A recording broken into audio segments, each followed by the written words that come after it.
அனைவருக்கும் வணக்கம். நான் உங்க குருசொலி கிருஷ்ணா. நம்ம கிட்ட இருக்கக்கூடிய இந்த ஒரு பண்பு, அதாவது இந்த ஒரு விஷயத்த கண்டிப்பா நம்ம தவிர்த்தே ஆகணும் அப்படின்னா நம்ம எதை சொல்லுவோம்?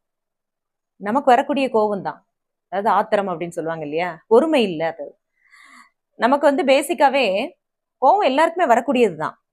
ஸோ அது கோவம் இல்லாத மனுஷங்கள நம்ம பார்க்கவே முடியாது. நம்ம கண்ட்ரோல் பண்ற வரைக்கும் அந்த கோவம் பிரச்சனை கிடையாது. கண்ட்ரோல் பண்ணிட்டோம்னா ஓகே. ஏன்னா கோவம் ஆக்கப்பூர்வமான எந்த செயலையும் நம்மள செய்ய விடாது. அதனால நமக்கு தேவையில்லாத டென்ஷன் அதுக்கப்புறம் நம்ம ஹெல்த் வைஸ் பாதிக்கிறது இந்த மாதிரி தான். ஸோ பொறுமை இல்லாத ஒரு இடத்துல இந்த மாதிரி கோவம் வரும். சின்ன சின்ன விஷயங்களுக்கெல்லாம் ஒரு கடைக்கு போறோம் கூட்டமா இருந்ததுன்னா அப்போ கோவம் வருது இல்லையா?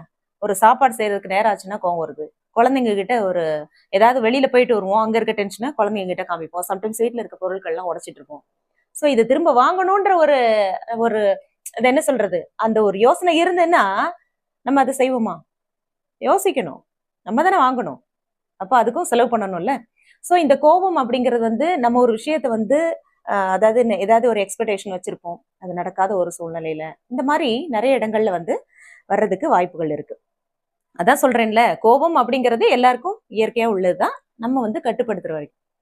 சோ இந்த ஆத்திரம் அப்படிங்கிறது அளவுக்கு அதிகமான கோபம் அப்படிம்பாங்க. அது ரொம்ப ரொம்ப மோசமானது. ஒரு வெறித்தனமானது அப்படின்னு சொல்லுவாங்க. பரம்பரை பகை அப்படிம்பாங்க. சொத்துக்காக, பணத்துக்காக, இல்ல ஏற்கனவே யாராவது ஏமாத்திருப்பாங்க. இல்ல ஒரு மனதளவுல ஒரு மனக்கசப்புன்னு சொல்லுவாங்கல்ல. இந்த தீராத பகை அப்படிம்பாங்கல்ல. இதெல்லாம் கொண்டு இப்ப நடக்கக்கூடிய இந்த ஆணவ கொலைகள் அதெல்லாம் இந்த அதிகமான இந்த கோபம். அதாவது இந்த ஆத்திரத்தினால தான். ஆத்திரம் ஆத்திரமா வருது அப்படிம்பாங்க. எதுக்கு? ஆத்திரக்காரனுக்கு புத்தி மட்டும் அந்த இடத்துல புத்தி வேலை செய்யாது.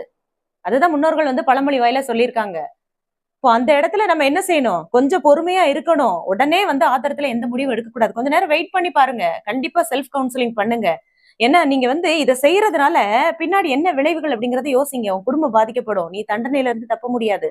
சோ எவ்வளவு விஷயங்கள் இருக்கு. இதெல்லாம் யோசிக்காம தான் டக்கு டக்குன்னு செஞ்சுட்டு இன்னைக்கு நிறைய பேர் பாதிப்புக்குள்ளாயிருக்காங்க. இதெல்லாம் தேவையா? நம்மளுடைய ஹெல்த் வைஸ் பாதிக்கப்படுது. நம்ம குடும்பம் பாதிக்கப்படுது. எல்லாருடைய நலனையும் நீங்க கண்டிப்பா நம்ம யோசிச்சுதான் நம்ம ஒரு முடிவு எடுக்கணும். அதாவது இந்த கோபத்தை கட்டுப்படுத்தணும்.